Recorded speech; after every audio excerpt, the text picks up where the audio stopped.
জিপিএ-5 শিক্ষার্থীদের অনেকেই জানে না জিপিএ মানে কি। বাংলাদেশ সম্পর্কেও তাদের ধারণা কম। মুখস্থবিদ্যা নির্ভর পড়াশোনা এবং শুধুমাত্র ভালো ফলাফলমুখী শিক্ষা ব্যবস্থার কারণে শিক্ষার্থীদের এই অবস্থা বলে মনে করেন শিক্ষাবিদরা। আনোয়ার হোসেনের রিপোর্ট। মাধ্যমিক পরীক্ষার ফল প্রকাশের দিন এমন উচ্ছ্বাসে মেতে ওঠে শিক্ষার্থীরা। ভালো ফলের সর্বোচ্চ মাপকাঠি জিপিএ-5 যারা পায় তাদের আনন্দ সীমা ছাড়ায়। প্রশ্ন উঠেছে বছর বছর পাশের হার আর জিপিএ-5-এর সংখ্যা বাড়লেও শিক্ষার মান বাড়ছে কিনা। এর জবাব খুঁজতে আমরা কথা বলি এবার এসএসসিতে পাশ করা কয়েকজন শিক্ষার্থীর সঙ্গে, যাদের মধ্যে 6 জন জিপিএ-5 পেয়েছে। তাদেরকে আমরা কিছু প্রশ্ন করি। জিপিএ এটার পূর্ণাঙ্গ রূপ কি? জানি না, এখন মনে পড়ছে না। GPA grading point. এসএসসি এটার পূর্ণাঙ্গ রূপ কি? এখন আমার মনে পড়তেছে না। Junior school certificate, school secondary certificate. আমি জিপিএ-5 পেয়েছি, ইংরেজিতে কি হবে? I am GPA 5. I give a GPA 5. I get GPA 5. I will. মোট 13 জনকে প্রশ্নগুলো করা হয়েছিল, কিন্তু কেউই সঠিক জবাব দিতে পারেনি। এসব শিক্ষার্থীর কাছে এরপর করা হয় সাধারণ জ্ঞান এবং বিজ্ঞান বিষয়ে কিছু প্রশ্ন। পাঠ্য বইতে বিভিন্ন সময় পড়লেও খুব কম প্রশ্নেরই সঠিক উত্তর দিতে পারে তারা। শহীদ মিনার কোথায়? সরি, জানি না। অপারেশন সার্চলাইট এটা কি? অপারেশন সার্চলাইট জানি না। অপারেশন করার সময় যে লাইটটা জ্বালা ওইটা হয়তো জানি, কিন্তু তার বেশি কিছু জানি না। 25শে মার্চ কাল রাতে পাকিস্তানি হানাদার বাহিনী যে প্ল্যানিং করে আমাদের দেশে হঠাৎ আক্রমণ করে, ওইটাকে অপারেশন সার্চলাইট বলা হয়। শহীদ বুদ্ধিজীবী দিবস কবে? শহীদ বুদ্ধি দিবস জানি না। 17 আগস্ট। 10 ডিসেম্বর। আন্তর্জাতিক মাতৃভাষা দিবস কবে? জানি না। স্বাধীনতা দিবস কত তারিখে? স্বাধীনতা দিবস 16 ডিসেম্বর। বিজয় দিবস কবে? বিজয় দিবস হচ্ছে 26শে ডিসেম্বর। জাতীয় স্মৃতিসৌধ কোথায়?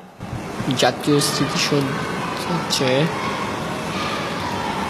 পাই না। রণসঙ্গীত কে রচনা করেছে? পারি না। রবীন্দ্রনাথ ঠাকুর। বাংলাদেশের জাতীয় সঙ্গীতের রচয়িতা কে? কাজী নজরুল ইসলাম। মাউন্ট এভারেস্ট কোথায়? ইংল্যান্ড। তুমি সায়েন্সে পড়েছ। পিথাগোরাস কে? একজন ঔপন্যাসিক। নিউটন কোন তত্ত্বের জন্য বিখ্যাত? জানি না। আইনস্টাইনের কোন তত্ত্ব কি তোমাদের পড়িয়েছে? আইনস্টাইন না, নিউটনের পড়ছি, কিন্তু আইনস্টাইনের পড়ি নাই। নিউটনের তত্ত্বটা কি, নাম কি? গাছ থেকে মানে আপেল পড়ার যেই তত্ত্বটার নাম কি? নামটা মনে নেই। বাংলাদেশের বর্তমান রাষ্ট্রপতির নাম কি? বাংলাদেশের বর্তমান রাষ্ট্রপতির নাম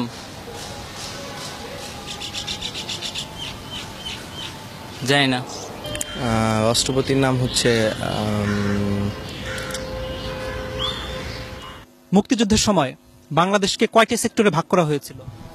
9টি। নেপালের রাজধানী কোথায়? নেপসুন। তুমি তো কম্পিউটার ব্যবহার করো। ব্যবহার করি মাঝে মাঝে আর কি, এই ফেসবুকে আর কি থাকি, গান টান শুনি।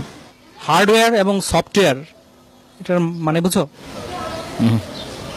জানি না। তোমরা কি পাঠ্য বইয়ের বাইরে কোনো বই পড়ো? এমনি মানে গল্পের বই পড়ি। কার গল্প? রবীন্দ্রনাথ ঠাকুরের গল্পের বই পড়ি। রবীন্দ্রনাথ ঠাকুরের একটা গল্পের নাম বলো তো। শিক্ষাবিদরা বলছেন জিপিএ-5 পেয়ে ভালো শিক্ষার্থীর তকমা নিলেও জ্ঞান অর্জনের দিক থেকে পিছিয়ে আছে তারা। আমরা দেখি বিশ্ববিদ্যালয়ে ভর্তি পরীক্ষায় জিপিএ-5 তারা পাস পর্যন্ত করতে পারে না। তার মানে যারা জিপিএ-5 পেয়েছে তারা যেটা শেখার কথা সেটা শিখে নাই। তার মানে হচ্ছে কি এই জিপিএ-5টা সত্যিকার জিপিএ-5 না, তাদের হাতে জিপিএ-5টা তুলে দেওয়া হচ্ছে। এখন শিক্ষার গুণগত মানটা যদি বাড়ানো না হয়, তাহলে শুধুমাত্র সংখ্যা দিয়ে আসলে কোনো লাভ হবে না। এদিকে শিক্ষার্থীরাই জানালো কেন তারা এসব প্রশ্নের উত্তর দিতে পারছে না। প্রথম কথা হলো আমি সংবাদ বেশি দেখি না, নিউজ পেপার পড়ি না। পাঠ্য বইয়ে যে সিলেবাসটা দেওয়া আছে ওই সিলেবাসের মধ্যেই সবসময় সীমাবদ্ধ থাকো। ওগুলো সায়েন্সের সাবজেক্টগুলো একটু বাইরে পড়ি, কিন্তু বাংলা সমাজ এগুলো নিয়ে আমার বেশি ঘাটতে আর কি, বেশি ওগুলো পড়ি না।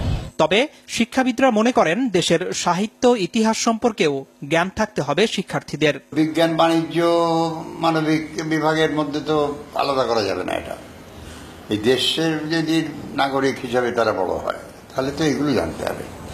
কোথায় শহীদ মিনার, কেন শহীদ মিনার, কোথায় স্মৃতিস্তম্ভ, কাদের স্মৃতিতে স্তম্ভ, এগুলো তো জানতে হবে। এটা না জেনে কি করে? তারা বলছে তাদের বাংলা সাহিত্যের ব্যাপারে, ইতিহাসের ব্যাপারে আগ্রহ নেই। মানে এটা আসলে তাহলে মানে তার কি পূর্ণাঙ্গ শিক্ষা পাচ্ছে? না, একেবারেই না, একেবারেই না। শিক্ষা সংশ্লিষ্টরা বলছেন শিক্ষার্থীরা মুখস্থ বিদ্যা নির্ভর হয়ে যাওয়ায় তাদের এমন দশা। বছরের প্রথম থেকেই যদি তারা কোচিংমুখী হয়ে তারা শুধুমাত্র চ্যাপ্টারগুলি মানে সামারাইজ করে ছোটভাবে ওইভাবে শেখানো হয় নাম্বারের দিকে তাকিয়ে, তাহলে তার জ্ঞান তো বাড়ছে না, মেধাও বাড়ছে না। আমি বলবো যে মেধার অপচয় হচ্ছে। এর প্রভাব পড়েছে চাকরি ক্ষেত্রেও।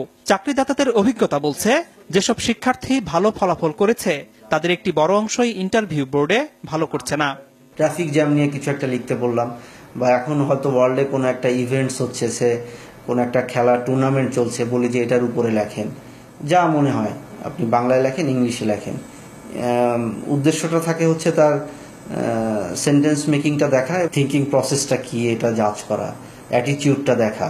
ফলাফলটা ভালো আসে না। জেনারেল নলেজটা ডেটোরিয়েট করেছে এবং কমিউনিকেশন স্কিলে ডেটোরিয়েট করেছে, বোথ রাইটিং স্কিল এবং ভার্বাল স্কিলটাতে। এমন বাস্তবতায় শিক্ষার্থীদের গুণগত মান নিশ্চিত করতে তারা যেন মুখস্থের পরিবর্তে পাঠ্য বই আগাগোড়া পড়তে এবং পাঠ্য বইয়ের বাইরেও বই পড়তে উৎসাহিত হয়, সে ব্যাপারে অভিভাবক এবং শিক্ষকদের জোরালো ভূমিকা রাখার আহ্বান শিক্ষাবিদদের। আনোয়ার হোসেন, মাছরাঙা সংবাদ, ঢাকা।